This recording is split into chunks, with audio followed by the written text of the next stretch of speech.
अध्याय 6.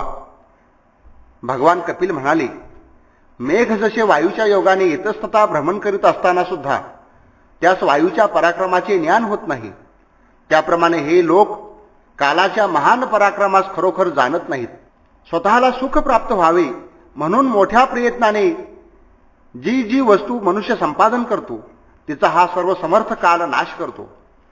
असे झाले म्हणजे मनुष्य त्या वस्तूकरता शोक करू लागतो.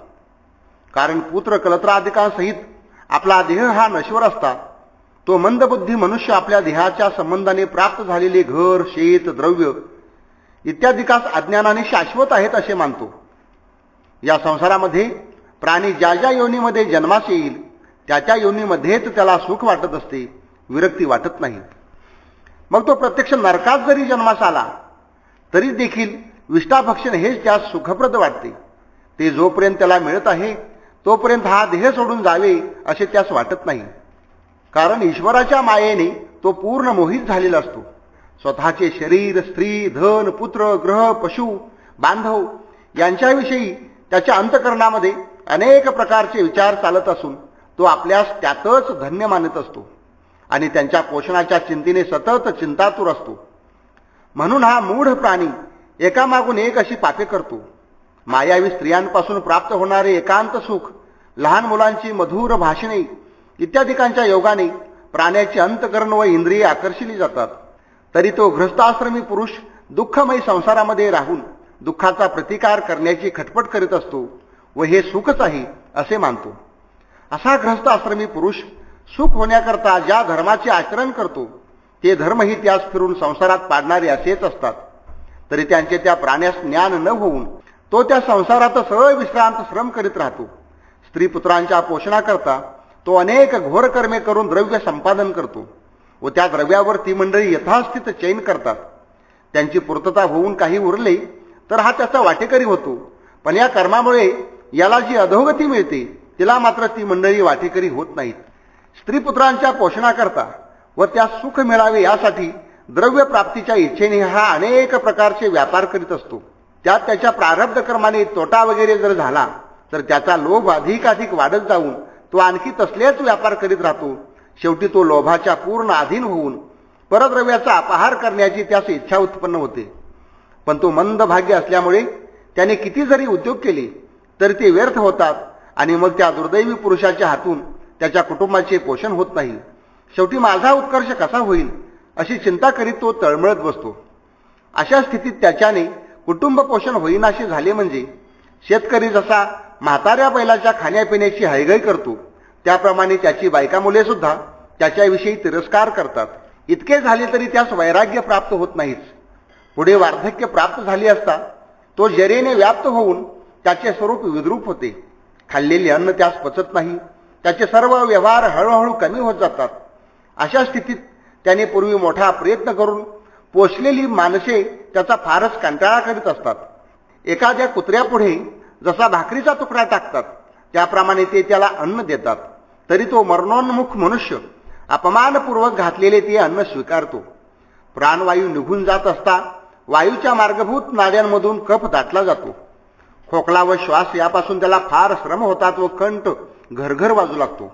अशा रीतीने मृत्यूच्या पाशात सापडलेल्या त्या पुरुषाच्या सभोवती त्याचे आप्त रडत बसलेले असतात व ते त्याला बाबा, भाऊ वगैरे अनेक प्रकाराने हाका मारित असतात. तरी कालाच्या पाशात सापडल्यामुळे त्यांच्याशी एक शब्द सुद्धा बोलण्याचे त्यास सामर्थ्य नसते. याप्रमाणे ज्याने इंद्रियांचा जय न करता केवळ कुटुंबाच्या पोषणासाठी आपल्या आयुष्यातील सर्व काल व्यर्थ घालवलेला असतो तो निर्बुद्ध पुरुष मरण पावतो. त्यास नेण्याकरता आलेल्या यमदूतास पाहून त्याला फारच भय वाटते व तो मलमूत्रोत्सर्ग करतो. अपराधी मनुष्याला शिक्षा देण्याकरता जसे राजाची दूत बांधून नेतात त्याप्रमाणे ते यमदूत त्या प्राण्याला यातना भोगण्यासाठी तयार केलेल्या शरीरात घालून व त्याच्या गळ्याला घट्ट पाश आवळून बलात्काराने पुष्कळ लांब रस्त्याने ओढीत नेतात. वाटेने ते यमदूत त्यास मोठमोठ्या शिक्षांचे भय घालीत असतात. यामुळे त्या प्राण्याचे हृदय फाटून जाते व तो थरथर कापू लागतो. वाटेमध्ये त्यास कुत्रे फाड फाडून खात असतात व त्यावेळी त्याला आपल्या पापकर्माचे स्मरण होते. वाटेने जाताना तापलेल्या वाळूवरून त्याला चालावे लागते. त्यास अतिशय भूक व तहान लागलेली असते तरी त्यास अन्नपाणी मिळत नाही. अशा स्थितीत त्याच्याने एक पाऊल सुद्धा उचलत नाही, तरी यमदूत पाठीवर सारखे कोरडे लगावित असल्यामुळे तो मोठ्या कष्टाने एक एक पाऊल उचलीत असतो.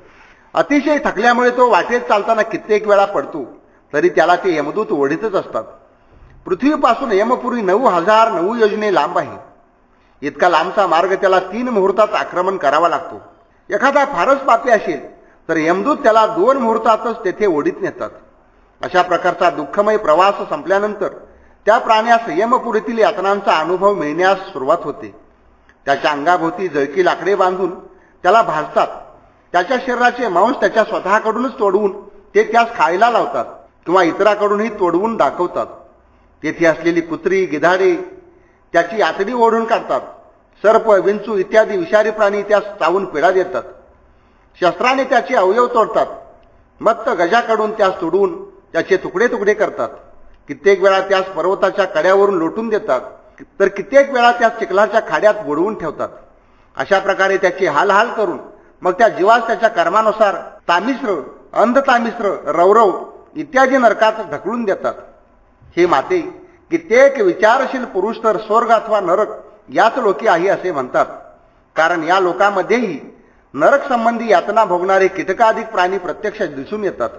याप्रमाणे आपल्या देहाचे किंवा आपल्या कुटुंबाचे पोषण करणारा पुरुष त्या सर्वांस येथेच सोडून परलोकी जातो व स्वतः कर्मानुसार फल भोगतो.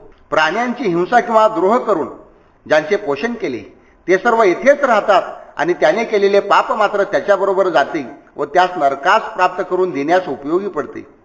ते त्याचे पाप दैव त्याच्याजवळ आणून पोहोचवते व त्यामुळे त्या जीवास नरक यातना भोगाव्या लागतात. जो पुरुष केवळ अधर्माचरणाच्या योगानेच कुटुंब पोषण करण्यात मग्न असतो त्याला सर्व नरकातील शेवटचा नरक जो अधतामिश्र त्यात पडावे लागते. हा नरकवास संपल्यानंतरही श्वान शुक्रादी योनीतील यातना भोगाव्या लागतात आणि अनुक्रमाने ते भोगीत असता पापक्षयी झाला म्हणजे तो फिरून मनुष्य जन्मास येतो. या ठिकाणी श्रीमद भागवतांतर्गत कपिल गीतेमधील कर्म विपाक नावाचा 6वा अध्याय समाप्त झाला.